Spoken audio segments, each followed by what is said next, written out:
Hello, students. Today we are going to learn the poem The World is Mine, written by Joy Lovett Crawford.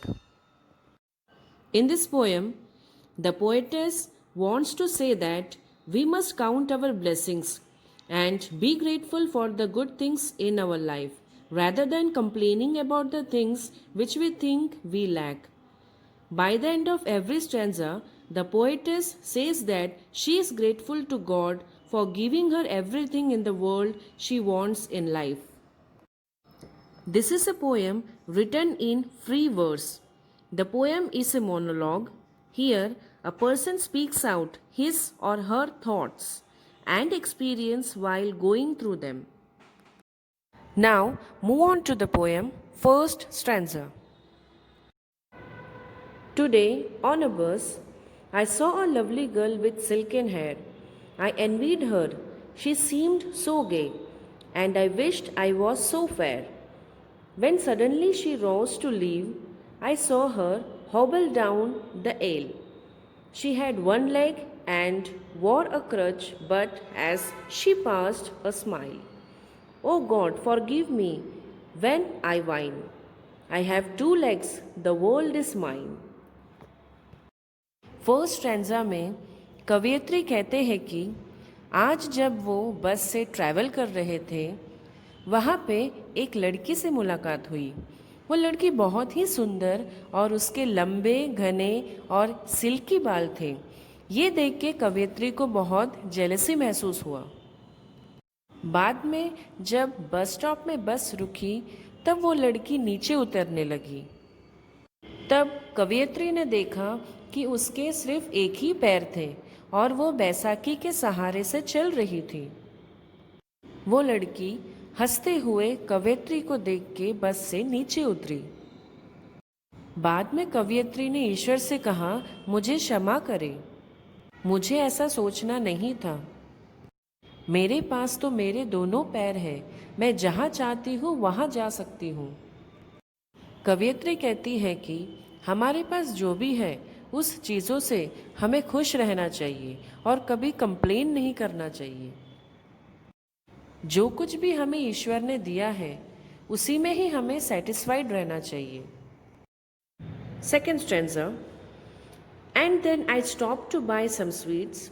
The lad who sold them had such charm. I talked with him, he seemed so calm. And if I were late, it would do no harm. And as I left, he said to me, I thank you. You have been so kind. It's nice to talk with folk like you. You see, I am blind. Oh God, forgive me when I whine. I have two eyes, the world is mine. यहाँ पे कवयित्री बस से उतर के एक मिठाई की दुकान में जाती है। वहाँ पे उन्होंने एक लड़की को देखा जो कि दिखने में बहुत सुंदर और बहुत ही अच्छी तरीके से बातें कर रहा था। उन्होंने सोचा काश मैं भी इसके तरह होती। बाद में कवयित्री को पता चलता है कि वो ब्लाइंड है। ब्लाइंड मीन्स अंधा। यहाँ पे कवयित्री ईश्वर से बोलती है, मुझे माफ़ करे, मेरे पास तो मेरे दो आँखें हैं, सारी चीज़ें मैं देख सकती हूँ।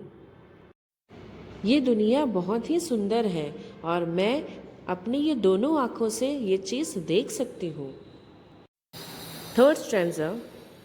Later, walking down the street, I saw a child with eyes of blue. He stood and watched the others play. It seemed he knew not what to do. I stopped a moment, then I said, why don't you join the others, dear? He looked ahead without a word, and then I knew he could not hear. Oh God, forgive me when I whine. I have two ears, the world is mine. आगे चलते चलते कवयित्री को एक लड़का दिखता है जिसकी आंखें ब्लू है। ब्लू मीन्स नीला। वह लड़का दूसरों को खेलते हुए देख रहा है।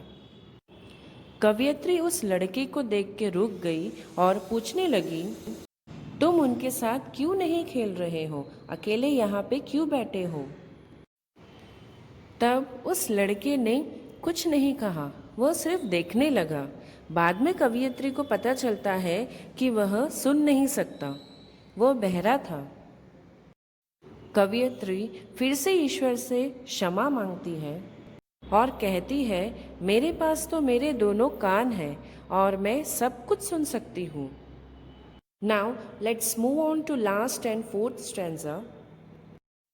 With legs to take me where I will go, with eyes to see the sunset's glow, with ears to hear what I would know. O God, forgive me when I whine. I am blessed indeed, the world is mine.